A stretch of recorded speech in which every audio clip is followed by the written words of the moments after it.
எல்லோருக்கும் வணக்கம். பிரியாவுக்கு 5வது மாதம். ஒவ்வொரு நாளும் நம்ம என்னென்ன சமைக்கிறோம் அப்படின்னு சொல்லிட்டு வீடியோ எடுப்போம். நான் என்னென்ன பிரியாவுக்கு சமைச்சிருக்குன்னு சொல்லிட்டு பார்க்கலாம் வாங்க. பிரியா கேட்டது தான் இன்றைக்கி சமைச்சேன் நான். ஆமாம், கேட்டதாக செஞ்சு கொடுத்துருக்கேன். சுட சாதம், ரசம் வந்து நல்லா கொஞ்சம் லைட்டாக புளிப்போடு வேணுமா அப்படின்றதுனால புளி ரசம் தான் வச்சுருக்கிறேன். நல்லா சூப்பராக நல்லா. அப்புறம் வந்து முருங்கைக்காய் குழம்பு. ரசம் இருக்கிறதுனால கொஞ்சம் வந்து ரொம்ப தண்ணியாக வைக்காமல் இந்த மாதிரி வச்சா தான் பிரியாவுக்கு வந்து ரொம்ப பிடிக்கும். அந்த முருங்கைக்காய் நான் வைக்கும் போதே முருங்கைக்காய் வாசனை வருதுன்னு புலம்பினு கூட கலக்குனாங்க, ஸ்மெல்லாக வருது. டெய்லி வந்து ஏதாவது ஒரு சுண்டல் கீரை கொடுப்பேன். இன்றைக்கி வந்து கீரை இல்லை, நேற்று தான் முருங்கைக்கீரை கொடுத்தேன். அந்த காராமணிலே வந்து கொஞ்சோண்டு எனக்கு அவரைக்காலை போட்டு செய்யுமா அப்படின்றதால கொஞ்சம் காராமணி வந்து அவரைக்காலை போட்டு பொரியல் பண்ணிட்டேன். அதுலேயே கொஞ்சம் எடுத்து சுண்டல் தாளிச்சிட்டேன். காராமணி வந்து வேக வச்சாலே இப்படி தாளிச்செல்லாம் சாப்பிட்டதே கிடையாது. ஆமாம், சக்கரை போட்டு சாப்பிடுவோம் நாங்கள். அப்புறம் வந்து முட்டை காமிக்கலாம், மறந்துட்டேன்.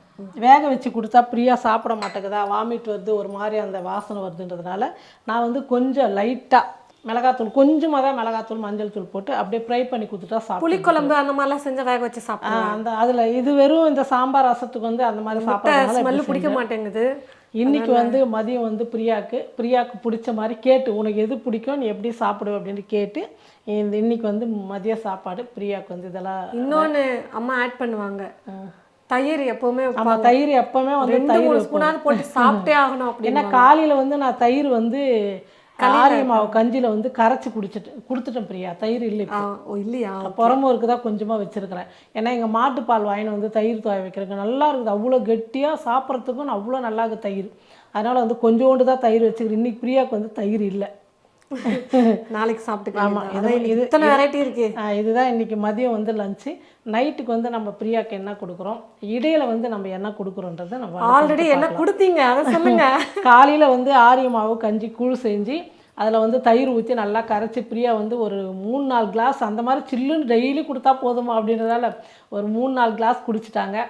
அதுக்கப்புறம் வந்து கீரைக்காவும் கொய்யாக்காவும் கொடுத்து. கீரைக்காய்னா எப்படிமா தெரியும், வெள்ளரிக்காய் நாங்கள் அப்படி தான் சொல்லுவோம், அது மாதிரி ஆயிடுச்சு. வெள்ளரி பிஞ்சு வந்து கட் பண்ணி கொடுத்து, அது கொய்யாக்காய் ஒன்று வெள்ளரிக்காய் டெய்லி கொடுக்குறது தான். அது ஒரு 11 மணிக்கு.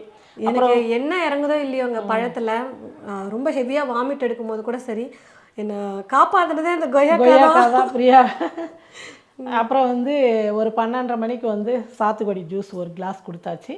இப்போ மதியம் 1:30 மணி ஆயிடுச்சு. இப்போ சாப்பாடு இது காலையிலேருந்து எடுக்கலை, சொல்லினே தான் இருந்தோம். ஆனால் எடுக்கிறதுக்கு ஒரு ஆள் வேணும் இல்லை, பிரியாவை கூப்பிட்டு எடுக்க முடியாது, நானும் ரெடி ஆகிட்டு பண்ண முடியாது. காலையில் தொடர்ந்து செய்கிறதுனால ஏதோ ஒரு ட்ரெஸ் போட்டுக்கின்னு சமைக்க ஆரம்பித்தேன்.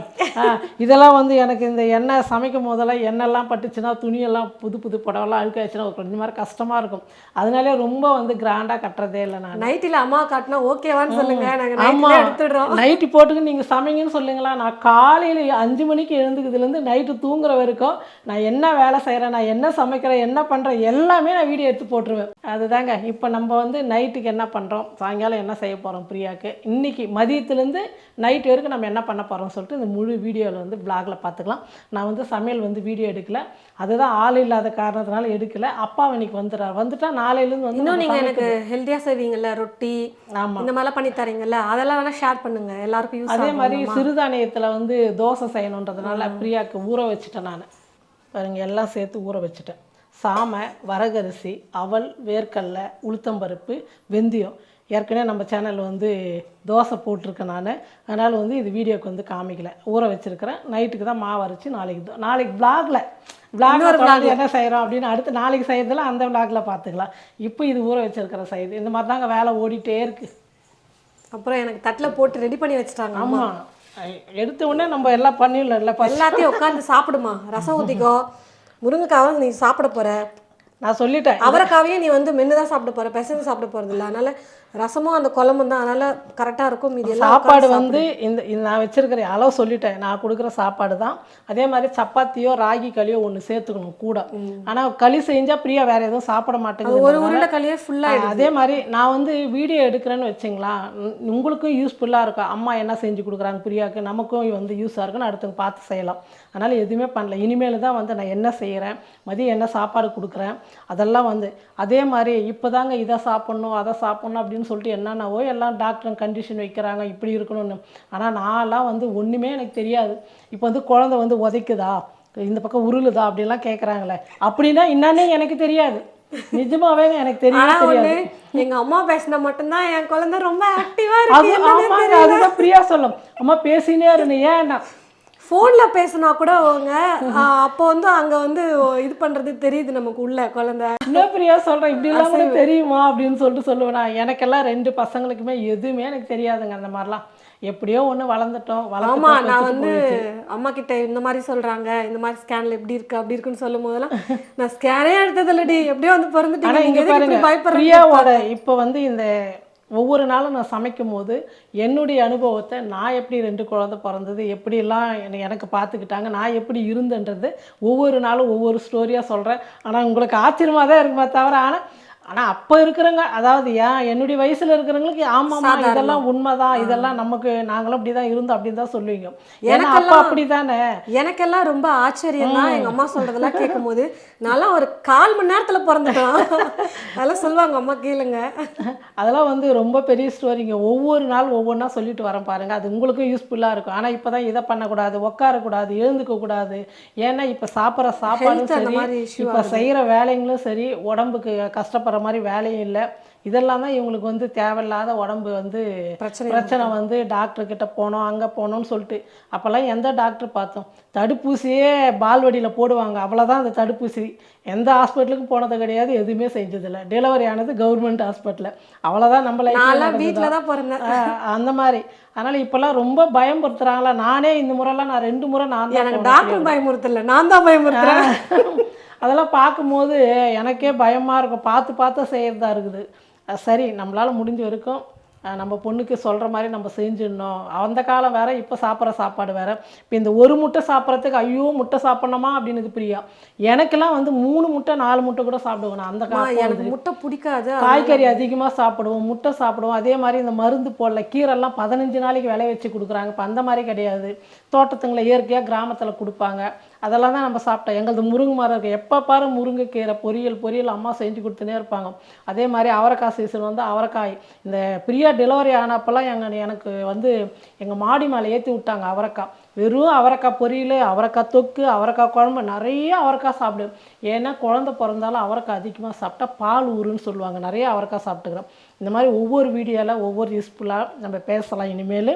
இப்போ தான் வந்து ஃபஸ்ட் டைமாக நம்ம வந்து ஒவ்வொன்றா சமைக்க ஆரம்பிச்சிருக்கோம் பிரியாவுக்கு. இனிமேல் டெய்லி என்னென்ன சொல்லிட்டு பார்க்கலாம். மதியம் வந்து லஞ்சு பார்த்துருப்பீங்க பிரியாவுக்கு என்னென்ன செஞ்சுன்னு சொல்லிட்டு. இப்போ சாயங்காலம் வந்து ஜூஸ் வந்து அவரே போட்டு கொடுத்துட்டார். நான் வந்து தூங்கிட்டு கொஞ்சம் டயர்டில் போயிட்டு அது வந்து வீடியோ எடுக்கலை. இப்போ வந்து நைட்டு வந்து கேழ்வரகு மாவு அடை தாங்க செஞ்சு தரப்போகிறேன், ரொட்டி செஞ்சு தரப்போகிறேன். அதுக்கு வந்து ஒரு 2 கைப்பிடி அளவு வந்து மாவு எடுத்துக்கிட்டேன், ராகி மாவு. முருங்கைக்கீரை ஒரு கைப்பிடி அளவு வந்து இது கூட சேர்த்துக்கலாம்.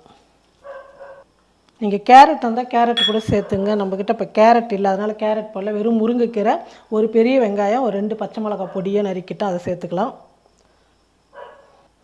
தேவையான அளவுக்கு உப்பு சேர்த்து நல்லா மாவு வந்து தண்ணி கொஞ்சம் கொஞ்சமாக தெளித்து மாவு வந்து பிசைஞ்சிக்கலாம். நம்ம அடை தட்டுற அளவுக்கு மாவு வந்து பிசைஞ்சிக்கலாம். பாருங்கள், இந்த அளவுக்கு வந்து மாவு இலக்கமாக இருந்தால் போதும். நம்ம நல்லா நைஸாக மெலிசாக தட்டினா தான் நல்லா மொறு நல்லாயிருக்கும். இப்போ நம்ம தோசைக்கல்லை வந்து சூடு பண்ணிக்கலாம். நீங்கள் வாழை இலை இருந்தால் கூட தட்டிட்டு அது மேலே அப்படியே போட்டு விட்டுடலாம். நான் வந்து தோசைக்கல்லையே வந்து மெலிசாக தட்டிக்கிறேன். இப்போ லைட்டாக எண்ணெய் வந்து இந்த சைடில் இந்த ஓரெல்லாம் விட்டுக்கலாம், மேலே வந்து லேசாக விட்டுக்கலாம். ஒரு பக்கம் வெந்ததுக்கப்புறம் நம்ம திருப்பி போட்டுக்கலாம். இப்போ இந்த பக்கமும் லைட்டாக மேலே வந்து இப்படி எண்ணெய் தடவி விட்டுடலாம். நல்லா வேகட்டும். 2 பக்கம் திருப்பி கொடுத்து மாவு வந்து நல்லா வேகணும். பச்சை எடுத்தால் வயிறு வந்து கலக்கி விட்டுடும். அதனால் வந்து மாவு வந்து இந்த மாதிரி சமையலெல்லாம் வந்து கன்சீவாக இருக்கிற நேரத்தில் நல்லா வேக வச்சு கொடுக்கணும். வேக வைக்காமலாம் கொடுக்கக்கூடாது.